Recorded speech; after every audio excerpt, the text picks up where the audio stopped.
você não precisa mais me apresentar.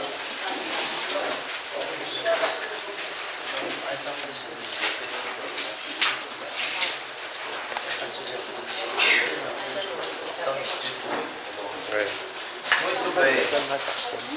Creio que não precisa apresentação, já são tanto conhecidos de todos. Mas eu quero dizer que faz parte da visita de São José a cada paróquia, um encontro com os animadores das comunidades. Uma vez que a gente vê que as comunidades têm uma extraordinária e preciosa missão. As comunidades, que é o lugar onde Deus habita. Deus está no meio das comunidades que se reúnem e celebram a vida, celebram também a esperança, celebram a fé. E olhando então para as comunidades como esse dom de Deus, a gente então quer que nossas comunidades cumpram verdadeiramente a sua missão. Lembrando aqui que o documento de Aparecida tem afirmado de que a paróquia é composta por uma rede de comunidades. Então, se a gente já tinha consciência de comunidades, agora ainda aumenta mais esta nossa consciência e preocupação em comunhão com todos os bispos da América Latina e do Caribe, que estiveram reunidos em Aparecida, definindo que justamente as comunidades, ou melhor, a paróquia, deve ser uma rede de comunidades. Antes de passar para o assunto comunidades eclesiais de base, eu gostaria de com vocês fazer uma viagem no tempo, fazendo uma retrospectiva. E eu gostaria que a gente agora se reportasse lá para os anos 60. No início dos anos 60, houve um acontecimento muito importante na igreja do mundo inteiro. Alguém aqui já era nascido em 1960? Se eu pedir para levantar a mão, muita gente levanta comigo a mão. Mas aí, o que foi que aconteceu naquela época? Quem é novo também ficou sabendo, porque tudo hoje que se fala na igreja, a gente faz referência. Pronto, merece uma salva de palmas, tá bem? O Concílio Vaticano II foi um acontecimento muito importante. Até o Concílio Vaticano II, a igreja era regida por um outro concílio, chamado Concílio de Trento, que ia definindo mais ou menos a vida da igreja. Só para relembrar um pouquinho, quem é mais antigo aqui já tem cabelos brancos, alguns têm mais pintado, né? Então a gente não sabe mais a cor do cabelo. Depois que descobriu a tinta, ninguém sabe mais quem é velho nem quem é novo. Né? Essas tecnologias, né? Então, depois da tinta a gente esconde um pouco a idade, a gente não sabe mais avaliar. Mas vejam só, antes do Concílio Vaticano II, era uma igreja um tanto distante do povo. O padre celebrava em latim, alguns aqui ainda lembram, né? Encosta para o povo. Que eleison. Após o Concílio Vaticano II, ou melhor, os padres andavam de batim, uma distância muito grande.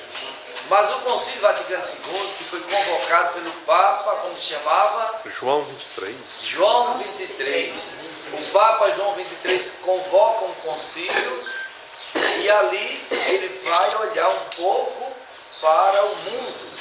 É tanto que diz que ele usa como símbolo abrir a janela e olhar da janela para o mundo a igreja.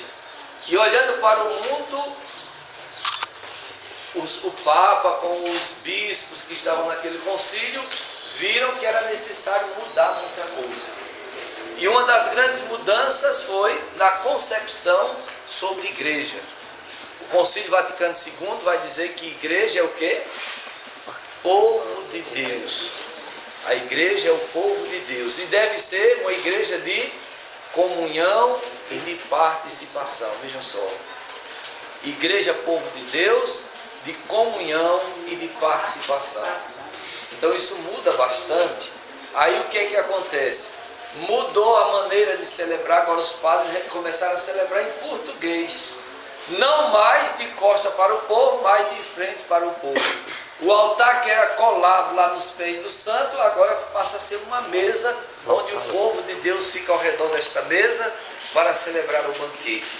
Então veja que tudo isso traz uma mudança muito grande. Ninguém podia responder isso, porque Não sabia de nada.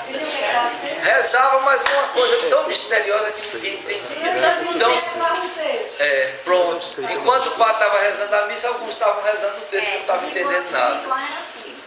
Pronto. Todo mundo tem direito de celebrar, fazer celebração das comunidades, Pronto. dos bairros. Tem uma riqueza. Após muito o grande. concílio. Foi uma Isso. riqueza. Então vejam só, essa realidade toda trouxe uma grande mudança. Claro que essa mudança trouxe um mal-estar muito grande. Por quê? Porque aconteceu alguns problemas. Quem estava acostumado, vive todo coberto, as irmãs, só via o rosto, parecia uma monja muçulmana, né? Aquelas mulheres lá, toda coberta, você só via o rostinho assim. Depois os padres tiraram a batina, ficou mais parecido com os outros homens. E isso criou um mal-estar, muitos padres abandonaram, muitas freiras deixaram o convento, porque houve uma mudança muito grande. Mas, olhando hoje para o Concílio Vaticano II, o que a gente diz foi uma mudança muito positiva. Muito boa. Vamos celebrar 50 anos do Concílio Vaticano II. Por que a gente está fazendo essa memória do Concílio Vaticano II? Porque o nosso bispo diocesano, Dom Mauro, foi nomeado bispo pelo Papa João XXIII, e logo que ele foi nomeado, foi convocado pelo Papa para participar do concílio. E ele participa então das 4 sessões do concílio. Então veja alguém que foi nomeado bispo e participa desta renovação da igreja. É muito importante para nós saber de tudo isso. Aí Dom Mauro vai começando a sua diocese, a diocese de Iguatu, que começa no ano de 1962, com essa renovação dentro da igreja. Igreja, povo de Deus, de comunhão E participação. Então ele não poderia construir uma diocese a não ser dentro dessa consciência, igreja, povo de Deus, de comunhão e participação. Até então, quando se falava na igreja, todo mundo já tinha na cabeça uma pirâmide. E se você organizasse, ouvisse essa pirâmide, quem era que ficava no ponto mais alto dessa pirâmide, conforme essa compreensão? Na parte mais alta, quem era que ficava? Que era o mais importante. Sim, depois de Jesus Cristo. Depois do Papa. Depois do Bispo. Depois do Padre. Povo lá na paz. Então as irmãs, depois das irmãs. E agora, veja só, não é um negócio muito sério. Então o Papa está lá em cima, depois vem o Bispo. Então essa concepção mudou. Aquilo que era uma pirâmide, agora passa a ser uma roda, um círculo. Aqui está o Papa, aqui está o Bispo, nesse outro lado está o Padre, está a irmã, está o leigo, missionária, mas numa posição não mais piramidal, mas numa forma comunitária, diferente. Então, o Papa é importante, o Bispo é importante, a irmã, o Padre, mas o leigo também é muito importante. Então, em termos de importância, é como se tivesse nivelado. Dentro dessa igreja de Jesus Cristo, então, o Papa, o Bispo, todo mundo é muito importante. Todo mundo é muito importante, mas não mais dizer que está acima dos outros. Muda-se então essa concepção. Agora a igreja é o povo de Deus, cada um tem a sua missão dentro dela. O Papa, de animador da igreja no mundo todo, o Bispo, animador da diocese, o Padre na paróquia, o animador de comunidade na sua comunidade, mas todo mundo muito importante. Vejam como muda tudo.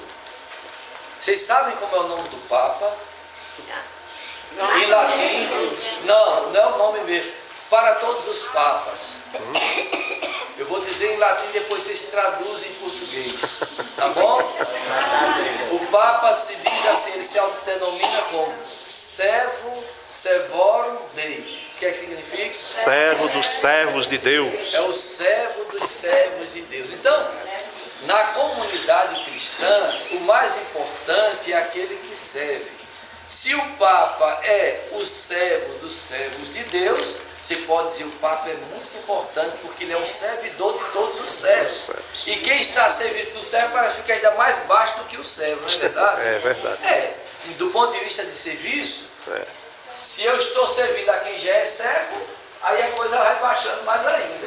Então, ao invés da gente olhar assim, poderia, se fosse o caso, olhar ao contrário, né? Aquele que está a serviço de todos.